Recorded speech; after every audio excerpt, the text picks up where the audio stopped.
محمد وعلي محمد.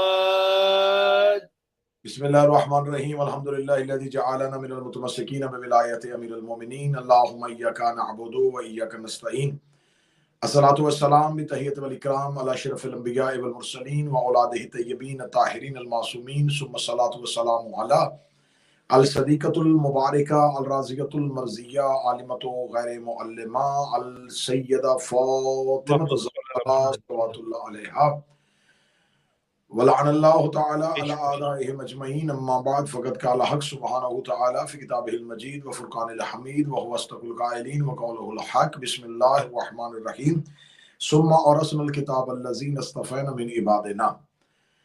ناظرین گرامی قدر، سامعین محترم، عشرہ محرم الحرام گفتگو کا مرکز و محور سیدہ کونین امیر المومنین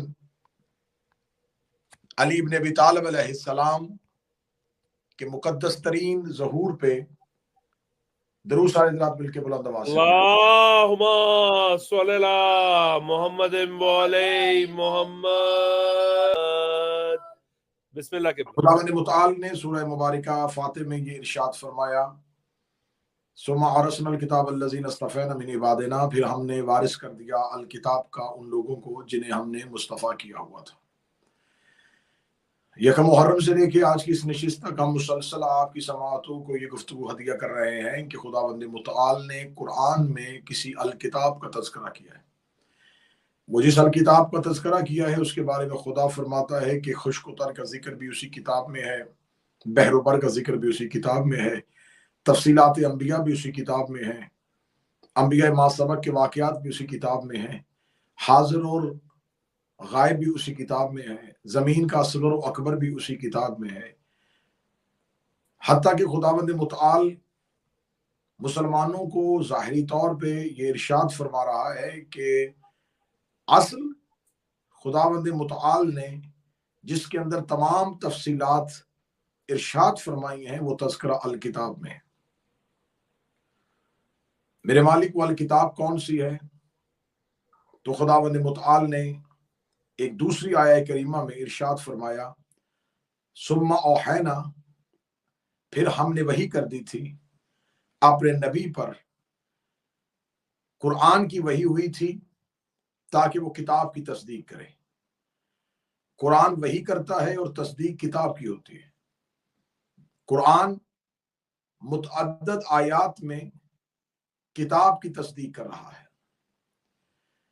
تو مشکل ترین موضوع یہ ہے کہ آج ہمارے پاس جو قرآن ہے یقیناً یہ اللہ ہی کا نازل کرتا ہے، یہ خداوند متعال ہی کا بھیجا ہوا ہے، اسے خدا ہی نے اتارا تھا، یہ خداوند متعال کا ہی کلام ہے. لیکن یہ تمام مسالک ان کے مفسرین، ان کے علماء یہ مانتے ہیں یہ قرآن کلام الہی ہے، لیکن ترتیبی لحاظ سے ہمارے پاس ویسا نہیں ہے جیسا اللہ نے نازل کیا تھا. بے شک خدا نے قرآن پاروں میں نازل نہیں کیا تھا، خدا نے قرآن آیات میں نازل کیا تھا. اب کیونکہ یہ حساس ترین موضوع ہے اور جمہور کا یہ رویہ ہوتا ہے، جمہور کی یہ روش ہوتی ہے، اکثریت کا یہ طریقہ کار ہوتا ہے کہ وہ جس چیز سے جاہل ہوتے ہیں، جس چیز سے بے خبر ہوتے ہیں، اگر کبھی اس موضوع پہ بات کی جائے تو وہ بجائے اس کو قبول کرنے کے اس کے دشمن ہو جاتے ہیں، اور ان کے پاس اس کا جواب ایک ہوتا ہے کہ ہم نے پہلے تو نہیں سنا تھا. آپ اکثریتی موضوع ایسے ہوں گے جو آپ بیان کریں گے تو آپ کا سامنے والا کہے گا عمر گزر گئی، ہم نے تو پہلے نہیں سنا. تو آپ کا پہلے نہ سننا کہاں اس بات کی دلیل ہے کہ یہ چیز نہیں ہے؟ اگر آپ نے یہ چیز پہلے نہیں سنی تو یہ کہاں اس بات کا ثبوت ہے کہ یہ چیز ہے نہیں، یا اس چیز کا کوئی وجود نہیں ہے، یا اس چیز کی کوئی حقیقت نہیں ہے؟ تو یقیناً صاحبان عقل و دانش یہ بات ماننی پڑے گی کہ حقائق آہستہ آہستہ دنیا تک پہنچے. علوم آہستہ آہستہ دنیا تک آئے، پہلے ہی دن علم کی گرہیں نہیں کھل گئیں، اور خداوند متعال کا یہ طریقہ کار ہے کہ خدا بھی چیزوں کو ان کی تدریج کے لحاظ سے، ترتیب کے لحاظ سے درجہ بدرجہ نازل کرتا ہے۔ جیسا کہ مکہ میں جب مشرک بت پرستوں کا سامنا تھا تو وہاں لا الہ الا اللہ کا حکم تھا، لیکن نماز کا حکم نہیں دیا، روزے کا حکم نہیں دیا، کیونکہ بیسک احکامات سکھانے تھے۔ ابھی انہیں تہذیب کے دائرے میں لے کے آنا تھا، ابھی انہیں انسانیت کے دائرے میں لے کے آنا تھا، ابھی ان کو اللہ کی پہچان کروانی تھی، تو ان کے لیے وہ تمام عبادات نہیں آئیں۔ انہیں صرف یہی کہا گیا ایھا الناس قولوا لا الہ الا اللہ، اے انسانوں کہو اللہ ایک ہے۔ تو یہاں خدا نے ترتیب کے لحاظ سے چیزوں کو بھیجا۔ انسانی شعور اتنا پختہ نہیں ہوا تھا کہ وہ پہلے ہی دن اللہ کی ربوبیت کو تسلیم کر لیتا۔ پہلے انہیں منوایا گیا کہ دیکھو یہ ہوائیں چل رہی ہیں، یہ زمین کا بچھونا، یہ آسمان کا سائبان، یہ ستاروں کی کندیلیں، یہ سورج کا چراغ، ان ساری چیزوں کے پیچھے کوئی خالق اور کوئی مالک ہے۔ جب انہوں نے ان دلائل کو تسلیم کیا تو پھر انہیں آہستہ آہستہ پروردگار کی طرف لے گئے۔ جب انہوں نے خدا کی الوہیت کو تسلیم کر لیا، اس کی وحدانیت کو تسلیم کر لیا، تو پھر ان سے آہستہ آہستہ کر کے ان گناہوں کو چھڑوایا گیا۔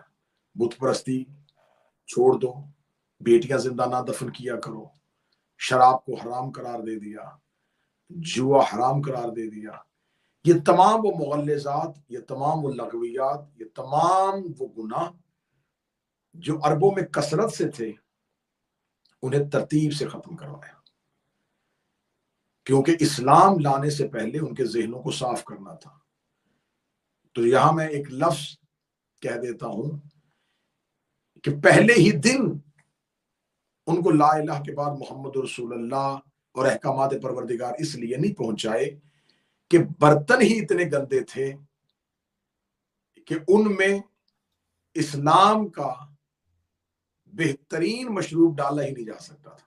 بے شک قبلہ، ان کے ظرفوں کو پاک کیا۔ وَالَّذِي بَعَثَ فِي الْأُمِّيِّينَ رَسُولًا مِّنْهُمْ يَتْلُو عَلَيْهِمْ آيَاتِهِ وَيُزَكِّيهِمْ، انہیں ان کے نفوس کو پاک کیا۔ وَيُعَلِّمُهُمْ، جب ان کے نفوس پاک ہو گئے پھر انہیں علم دیا۔ کس چیز کا علم دیا؟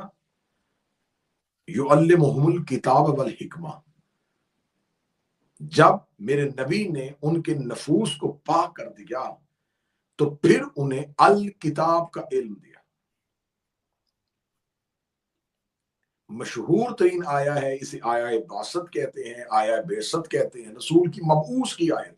هو الذی، وہ اللہ جس نے بعث مبعوث کیا، فی الامیین، امیین میں سے، رسول منہم یتلو علیہم آیات وَيُزَكِّيهِمْ وَيُعَلِّمُهُمُ الْكِتَابَ وَالْحِکْمَةَ، وہ پہلے ان کے نفوس کو پاک کرتا ہے، پھر انہیں علم دیتا ہے، کس کا؟ کتاب کا اور حکمت کا، تعلیم دیتا ہے، علم دیتا ہے۔ کس چیز کا علم؟ الکتاب کا۔ اس کا مطلب ہے کہ جس کے پاس الکتاب کا علم آئے گا، پہلے اس کے نفوس کا پاک ہونا ضروری ہے۔ بے شک، نفس پاک ہوگا تو الکتاب کا علم سمجھے گا، نفس پاک نہیں ہوگا تو الکتاب کا علم نہیں سمجھے گا۔ تو الکتاب کا علم سمجھنے کے لیے نفوس کا پاک ہونا ضروری ہے، نفس پاک ہونا چاہیے۔ نفس پاک کیسے ہوگا؟ اگر شجرہ پاک ہوگا۔ شجرہ پاک کیسے ہوگا؟ اگر لہو پاک ہوگا۔ تو رسول پاک نے فرمایا تھا یا علی لا یحبک الا طاہر الولادہ ولا یبغضک الا خبیث الولادہ، اے علی تجھ سے محبت وہ کرے گا جس کی ولادت میں پاکیزگی ہوگی، اور تجھ سے بغض وہ رکھے گا جس کی ولادت میں نجاست ہو۔ نعرہ حیدری یا علی، دشمنان اہل بیت پر لعنت بے شمار، جو نہ کرے اس پر بھی لعنت بے شمار۔ الکتاب والحکمہ، تعلیم کس کی دی؟ الکتاب کی۔ اور کتاب کے ساتھ کس چیز کی؟ اب یہاں پر 3 لفظ ہیں، ان پہلے 3 لفظوں کو سمجھیے گا، پھر ہم اس سے آگے جائیں گے۔ اس آیت میں خدا کہہ رہا ہے یعلمہم، ہم نے تعلیم دی۔ پہلا لفظ علم، دوسرا الکتاب، تیسرا حکمت کس نے دی؟ رسول نے. کس کی طرف سے دی؟ اللہ کی طرف سے. لیکن کردار ہو گئے 5. اللہ نے مبعوث کیا تھا، رسول نے نفوس کو پاک کیا تھا، اور پھر اللہ نے بھیجا، رسول نے علم دیا کتاب اور حکمت کا. اللہ، رسول، علم، کتاب، حکمت. پھر لفظ دہراتا ہوں، اللہ، رسول، علم، کتاب، حکمت. اللہ نے بھیجا، رسول نے دیا علم کا. اب رسول کی حدیث تمام مسلمان مانتے ہیں، رسول نے کہا انا مدینۃ العلم و علی بابو. بے شک. جی قبلہ جی. میں علم کا شہر ہوں اور علی اس کا دروازہ ہے. پھر رسول پاک نے فرمایا تھا علی وہ کتاب ہے جس میں کوئی شک نہیں. بے شک. پھر تیسری حدیث رسول کی ہے انا دار الحکمہ و علی، میں حکمت کا شہر ہوں اور علی اس کا در ہے. اس کا مطلب ہے کہ اللہ رسول کے ذریعے سے 3 بار حکم دے رہا ہے کہ علم سے مراد بھی علی ہے، کتاب سے مراد بھی علی ہے، حکمت سے مراد بھی علی ہے.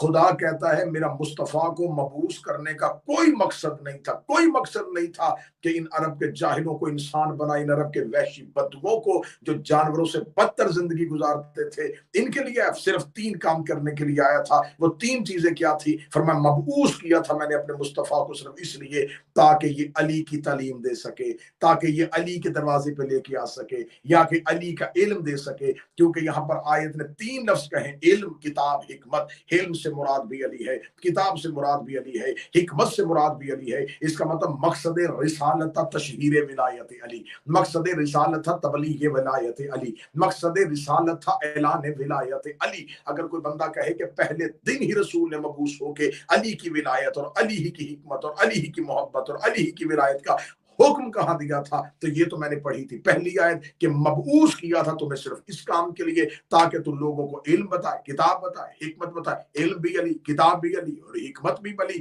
اگر کوئی کہے یہ پہلی آیت ٹھیک نہیں ہے تو پھر آؤ قرآن کی اس آخری آیت کی طرف. خدا نے کہا یا ایھا رسول بلغ ما انزل الیک، اگر تو نے علی کی ولایت نہ پہنچائی تو تو نے کچھ نہیں پہنچایا، کیونکہ تیرے آنے کا مقصد ہی تبلیغ ولایت علی تھا. نعرہ حیدری یا علی، نعرہ ولایت علی ولی اللہ. یہ قبلہ جی ماشاءاللہ. رسول کی رسالت کا مقصد جو تھا وہ تبلیغ ولایت. 1.25 لاکھ انبیاء بتاتے رہے کہ آخر میں ایک رسول آنے والا ہے. 1.25 لاکھ انبیاء تعلیم دیتے رہے اسلام کی، 1.25 لاکھ انبیاء تعلیم دیتے رہے رسول کی. اس کا مطلب ہے آدم سے لے کے عیسیٰ تک نبیوں کا کام ہے امتوں کو مصطفیٰ کے لیے تیار کرنا. سرکار مصطفیٰ کا کام ہے امت کو ولایت کے لیے تیار کرنا. رسولوں کے بھیجنے کا مقصد ہے اس الہی نظام کو برقرار رکھنا جسے اللہ نے قائم کیا ہے اور جس نظام کے تحت یہ پورے عالمین چل رہے ہیں. جس نظام کی میں بات کر رہا ہوں اسی نظام کو عربی میں ولایت کہتے ہیں. بے شک. اب مقصد بعثت رسول کیا تھا؟ مقصد بعثت رسول تھا تبلیغ ولایت امیر المومنین، تاکہ امیر المومنین کی ولایت کو، امیر المومنین علی بن ابی طالب علیہ السلام کی اہمیت کو زمانے تک پہنچایا جا سکے، تاکہ یہ نظام مسلسل رہے اور بعد از رسول امامت کے ساتھ متصل ہو. اب رسول نے علم دیا تھا الکتاب کا. اب دکھ، ستم، ظریفی اور افسوس اس بات کا ہے کہ لوگوں کو قرآن سے الکتاب نظر کیوں نہیں آ رہے. خداوند متعال ارشاد فرماتا ہے کہ بروز قیامت جب امتیں کھڑی ہوں گی، جب انبیاء کھڑے ہوں گے، تو ایک